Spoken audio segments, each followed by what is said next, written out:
This is Lazy Money Machine with Graham Brown and Erik Tim Ferriss.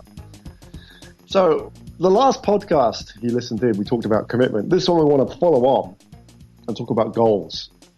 Now, I was listening to Tim Ferriss the other day, and he asked this really powerful question that's come up in the conversation between myself and Erik as well this week.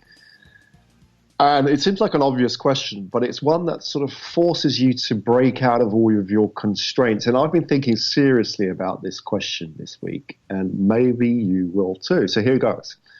Why can't I achieve my 10-year plan in the next 6 months? Erik, when you hear that, what does that do to you? Initially, my initial reaction would be that's impossible. If I make a plan for 10 years, it won't be possible to achieve that in 6 months. Right. Do you have a 10-year plan? No. Do you have a sort of a rough idea of what you want to be doing 10 years out? Not really. Although just be alive. No, the one major factor that is going to change in 10 years' time is that my kids are all going to be in university. And my wife and I have definitely set a different life stage or a plan for a different stage in our life by that time. So the plan is that if they decide to go and study, for instance, in the Netherlands, which is now our idea, that we would sell our big house that we have here in Jakarta, buy a small apartment in the Netherlands and commute between the two countries. Mm. So you do kind of have a plan. Right. But you haven't written that. You've talked about it, right? Yes. You talked about the future at least. See, what's interesting about this question, I think, is that we have ideas about what the big things we want to achieve in life, which we don't think are possible within the next 6 months, right? Mm-hmm. And it may not be 10 years. It may just be a 1-year plan or a 2-year plan. But something like, for example, what we're doing with this business, mm-hmm. There's a lot we can't achieve within the next 6 months because we think it's on a longer horizon. But when you ask this question, why can't I achieve it in the next 6 months? It breaks you out of all of the constraints and the BS that you build up around that planning that forces you to think about this stuff. Mm-hmm. So I think this question was originally asked by Peter Thiel. I'm not sure about that 100%, so I need to go back and check the sources.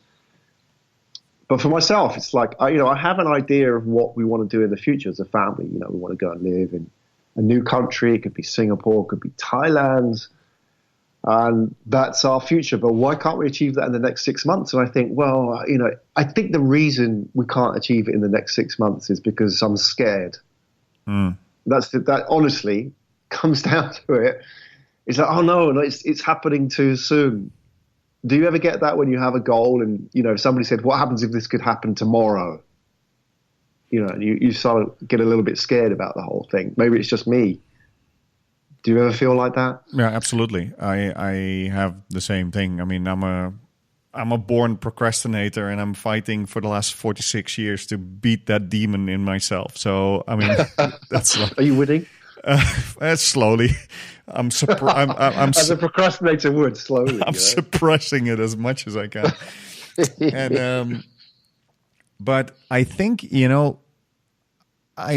for me, what happens if things speed up, I'm scared of the consequences it could have for me, right? It would, because if I could achieve something really fast, that means that everything can be faster than what I think it can be, right? So it's sort of like I'm scared for maybe the work that it will give me, or then all of a sudden, then my life is accelerated, and then what, right? So I don't know.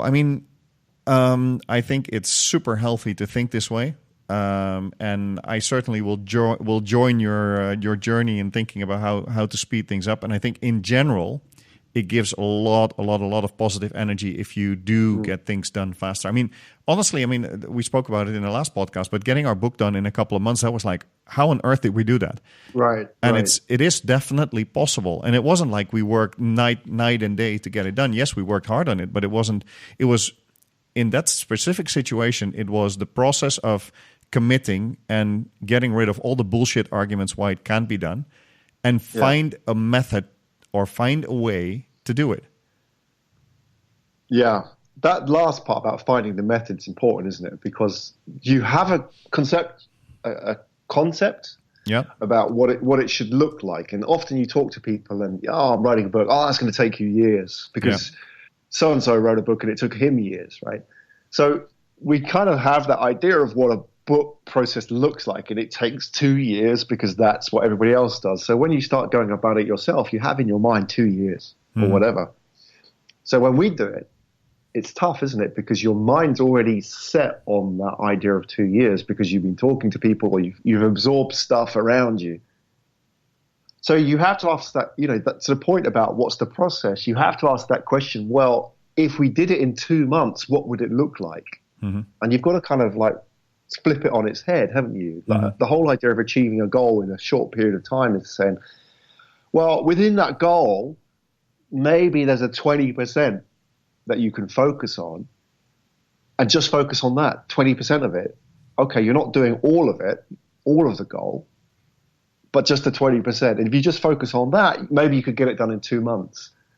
I think that's what we did with the book, wasn't it? Yes. I think we sort of said this book could be as big as, some 8-tome encyclopedia, but we decided it wasn't going to be that. I can't remember exactly the process, but maybe we could just think about that a little bit now. Yeah. How did we get it down to 2 months? What did we actually do? Because this could be useful clues for listeners. Well, I think the way that we did it was we put our aim at we want to have, as you called it, a minimum viable product out.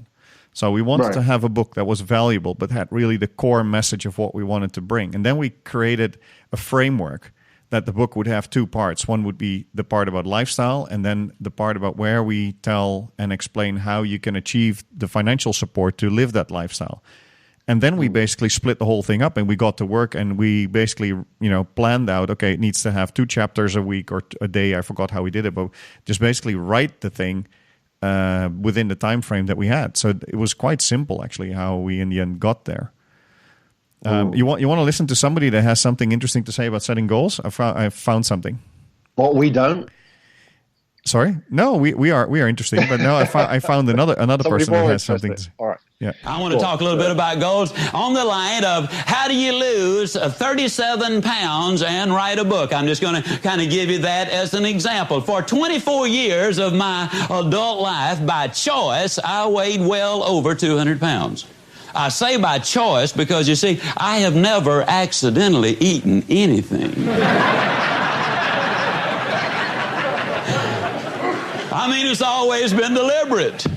And when I choose to eat too much today, I have chosen to weigh too much tomorrow.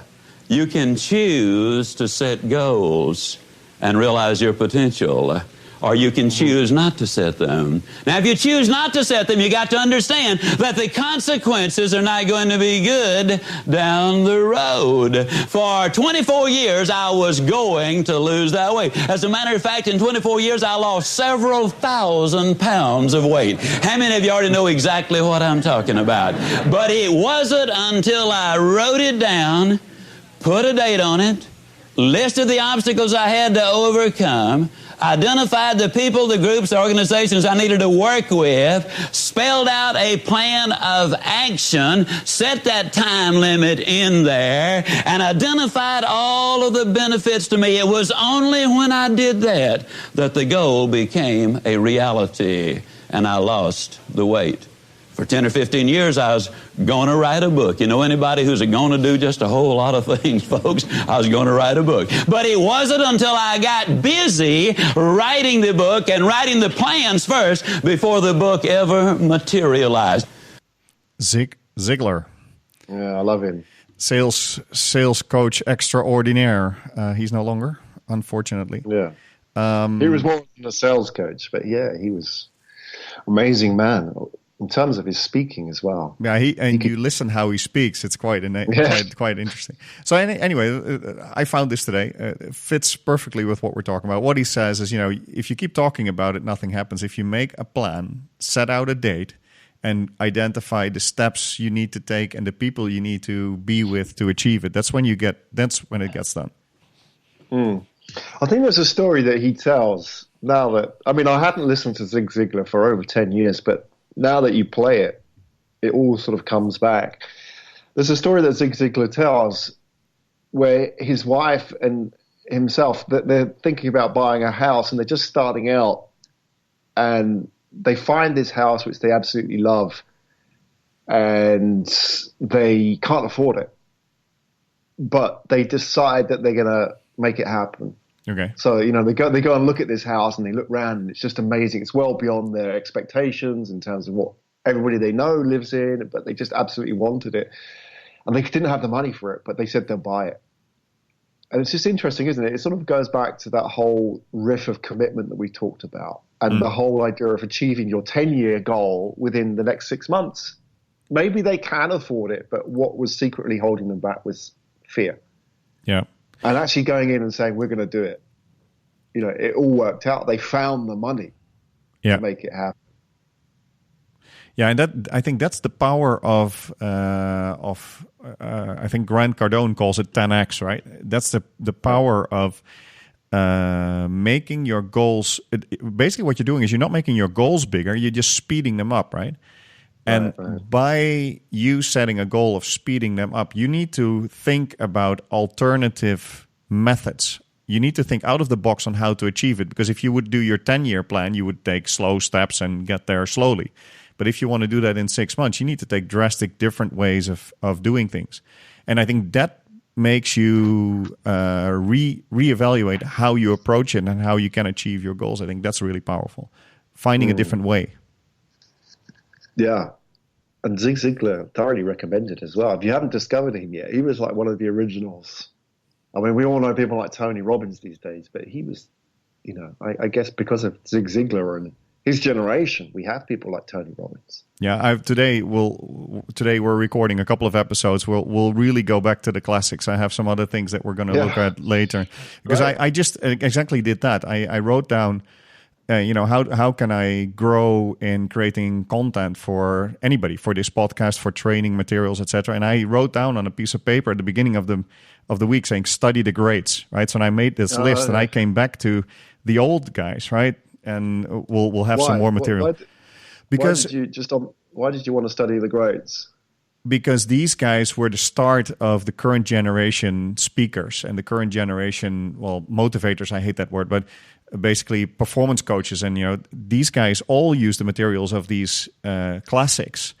And I think it's always good to go back to the root to learn. And because these things that people have started and are still being recycled and mashed up, is good to go to the basics and to the root and to the source and listen to how they said it and what they said.